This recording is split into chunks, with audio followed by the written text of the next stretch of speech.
The year is 2941 of the Third Age, and Middle-earth stands on the brink of war. Tensions run high between the men of Esgaroth, Thorin's company of dwarves, and the Mirkwood elves, with the golden horde of Erebor at stake. And yet, approaching from the northwest is an army of goblins and wargs, out for blood following the murder of their king. This is the Battle of Five Armies.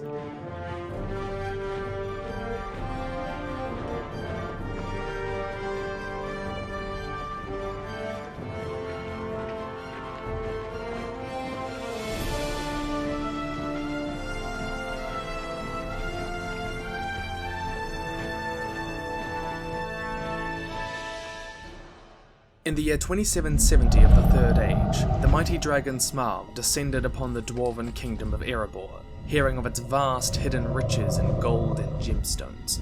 Only a lucky few were able to escape. 171 years later, the exiled king of the dwarves, Thorin Oakenshield, returns to the Lonely Mountain to claim his birthright. Believing the men of Esgaroth helped Thorin's company face down against him, Smaug went out and lay waste to Lake Town, in a hell of fire and water. But Smaug, amidst the chaos, was slain with a single black arrow by a man called Bard. With the terror of the Lonely Mountain gone, the woodland elves of Mirkwood and their allies, the men of Lake Town, led by Bard, head towards the mountain to claim the vast wealth of Erebor. Fearful of the forces outside his gates, especially the elves, Thorin sends a raven to Dane Ironfoot, Lord of the Iron Hills to the east, and Thorin's second cousin. At the same time, King Thranduil set up a camp between the River Running and the western arm of the Lonely Mountain. You see, the men and elves believed Erebor to be unguarded, and that Thorin's company had been slaughtered by Smaug before he even got to Lake Town.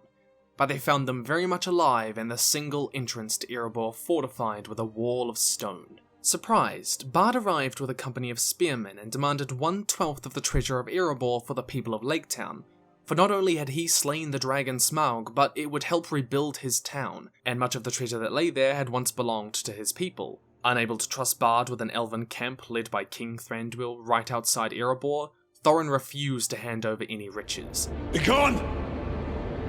Ere our arrows fly! Faced with the king under the mountain's stubbornness, Bard declares Erebor besieged. He then ordered a small contingent of a few hundred Esgaroth spearmen across the other side of the River Running to hide in the rocks. King Thranduil in turn sent a company of 250 archers to take up the eastern ridge above, making any escape along the eastern bank from Erebor near impossible. However, it is only after acquiring the Arkenstone, the ancestral stone of Thorin's forefathers, with the help of Bilbo, the hobbit that joined Thorin's company, that Thorin agrees to hand over some of his vast riches in Erebor. However, before any gold, silver or gems can be taken by the men or the elves, at the break of dawn the following day, trumpets sounded.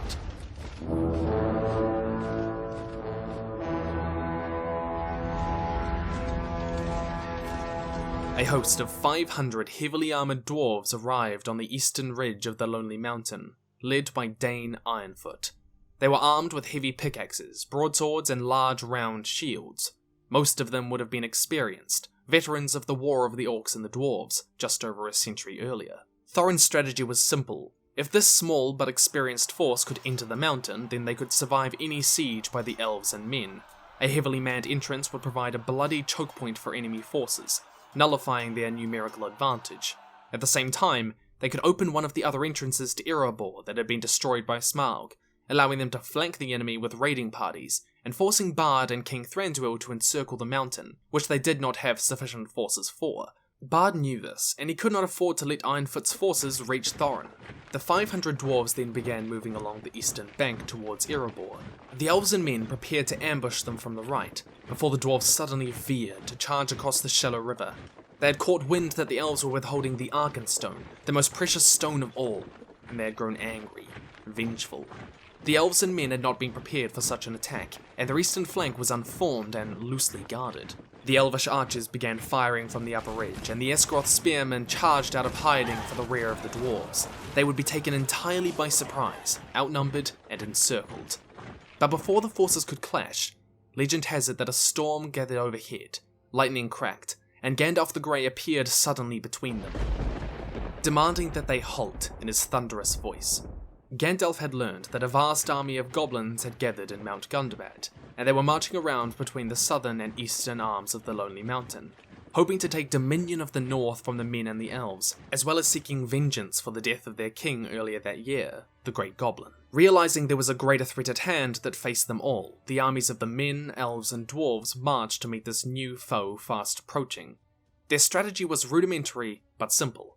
Use the height of the spurs of the Lonely Mountain to their advantage, luring the goblins into the valley and attacking them on both of their western and eastern flanks, pinning them against the river. Being the largest of the three forces, the elves manned the southern spur of the mountain. Thranduil's army was comprised of several hundred archers, which he placed along the ridge, giving them a vantage point of the whole battlefield, as well as at least 1,000 spearmen, which he placed on the bottom of the slopes. King Thranduil positioned himself at Ravenhill, at the base of the southern spur. Likewise, setting aside their differences temporarily and combining their forces, the men and the dwarves manned the eastern spur.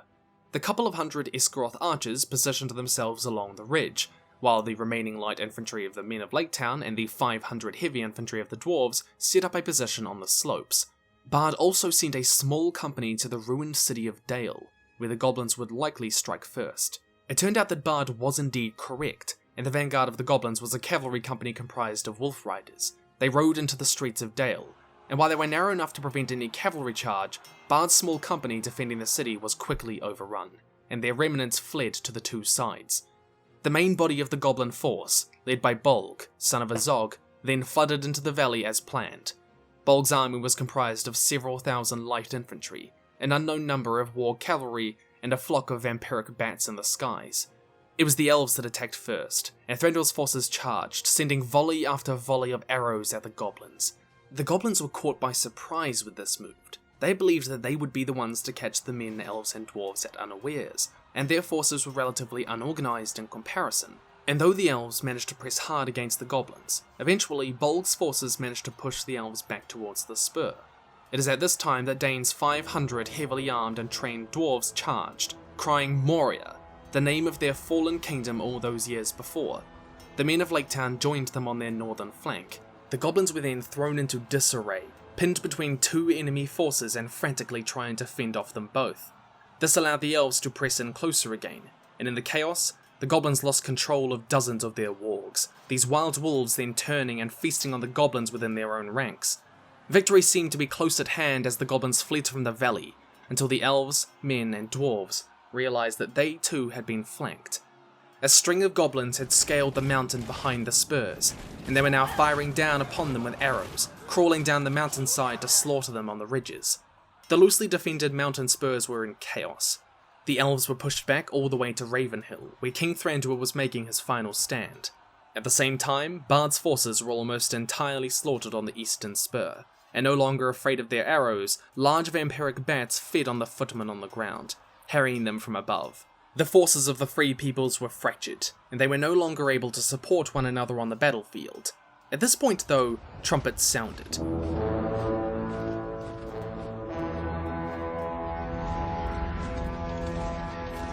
Thorin and his company of 13 dwarves broke down the barricade and charged out of Erebor into the fray of the battle.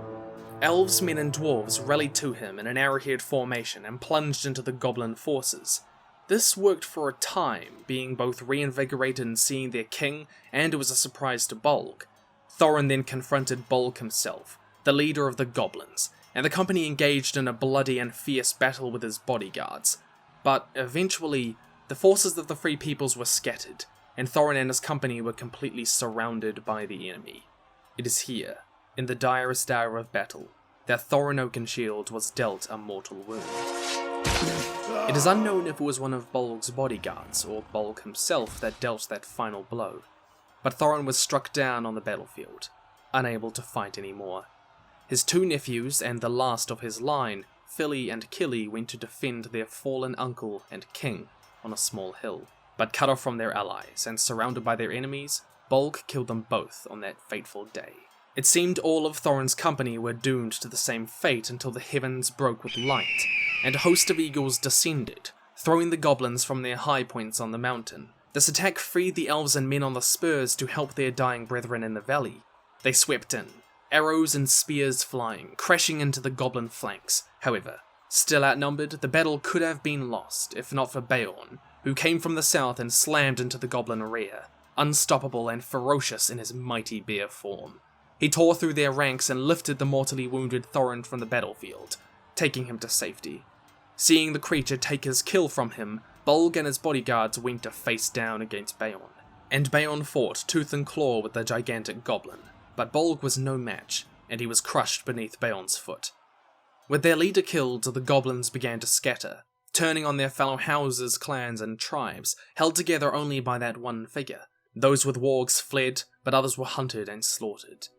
In total, 3/4 of the northern goblins had been tracked down and killed. Thorin would not die till after the battle, but the last of his line had fallen, and Dane Ironfoot would become the new king under the mountain. The treasure of Erebor would be divided to assist the men of Lake Town, and Bilbo, that hobbit, would return to the Shire incredibly wealthy. The Battle of Five Armies was done.